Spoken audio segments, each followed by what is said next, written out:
Kasus harian COVID-19 di Aceh kian menurun, sedangkan pasien sembuh meningkat tajam. Data 25 September 2021 menunjukkan 494 pasien dinyatakan sembuh.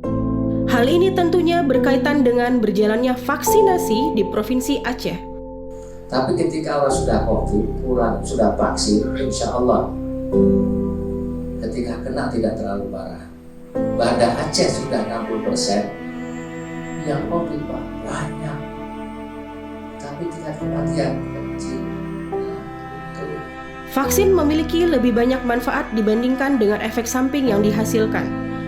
Vaksin dapat memberikan antibodi yang lebih tinggi dan memberikan proteksi terhadap virus COVID-19. Kita mengajak kepada yang lain, ini mengajak kepada kesehatan, bukan keburukan. Ini untuk mengejar imunitas, herd immunity masyarakat. Dengan percepatan vaksinasi ini diharapkan segera tercapai herd immunity bagi masyarakat Aceh, sehingga dapat menekan laju penyebaran virus COVID-19. Ini demi kebaikan. Insya Allah masyarakat sehat, ekonomi pulih. Itu yang kami harapkan.